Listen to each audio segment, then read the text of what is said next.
hard enough losing someone you love without then finding out that their body was left to just decay. We had no reason to question them. Certainly it's not cold, there's water dripping through the ceilings and all sorts. This is where the alarm bells started to ring. Inside, officers found the decomposing body of a man whose family were told had been cremated. The dead can't speak up for themselves, so that's why we need something in place. There's a funeral director on most high streets. They are pillars of our communities, implicitly trusted when loved ones are lost. I was gobsmacked. We had no reason to question them. I phoned her from the hospital bed because she was my friend and I knew she had a funeral business. It just cast a black shadow over the whole profession.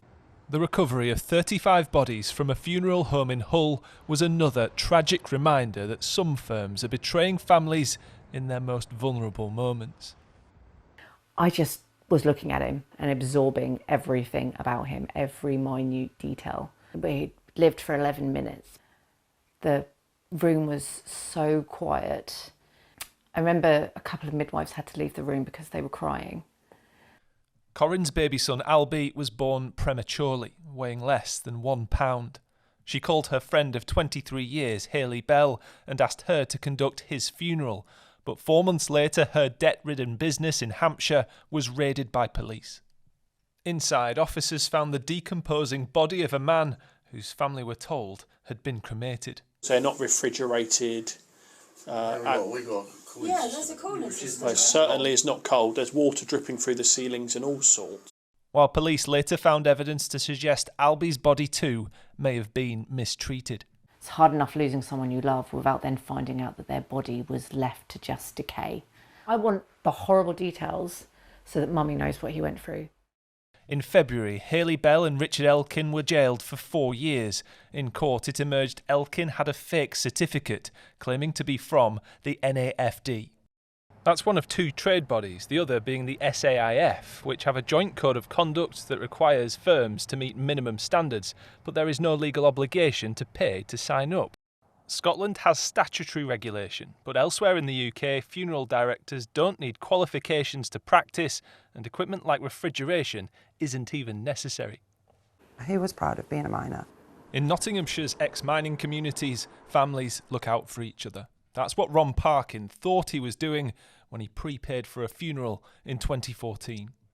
But after his death last August, his family investigated why they weren't allowed to see his body at the funeral home. It was a garage that he'd been kept in for the duration of his stay, and that he was now that green and bloated that they didn't recommend as a family that we saw him. This is where the alarm bells started to ring a little bit more for us about exactly what had happened to him and why was he in this state. It emerged his funeral director was unregulated, with emails suggesting that his remains hadn't been stored properly at the height of summer.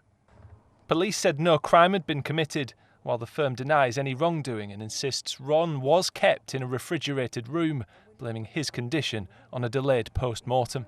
They've took him from where he was loved and we was all distraught when he went, and it's like, put him in there, leave him, it don't matter.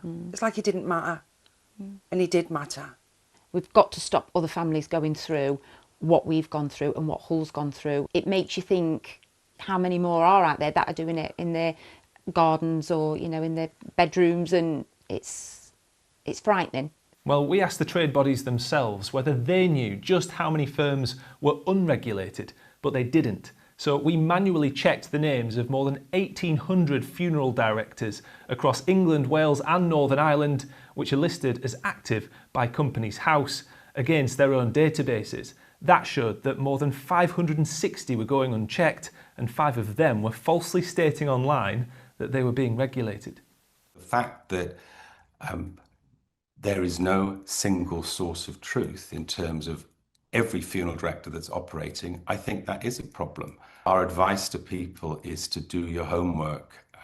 We can help with that. Well, that's what we did, and we found examples of firms saying that they are members, but they're not. What does that say about the system of regulation that you've got? I think it illustrates that there are funeral directors operating outside of oversight and scrutiny, and we need to close that gap. In Hull, legacy independent funeral directors lied to hundreds of families while storing bodies its owner, Robert Bush, promised to cremate.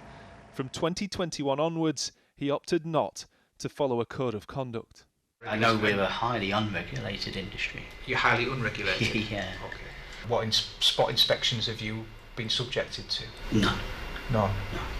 But companies there that are voluntarily spot checked say following Scotland in bringing in compulsory rules has to happen. Sadly, like any profession, and even with regulation, you know, if people want to operate in a way that's not kosher, or as it should be, then sadly, you know, people will go off the track and go wherever, and that's where the regulations will hopefully then kick in, and they'll feel the weight of the law behind them. The dead can't speak up for themselves like sometimes children can't. So that's why we need something in place. Just give them that bit of respect in death. That's all they want. That's all anybody can ask for their loved ones. The government says it's working to root out all rogue operators from the funeral sector, a year since an inquiry recommended reforms. But for the families who say their grief has been worsened by those supposed to support them, change is urgently needed. Jonathan Brown, ITV News.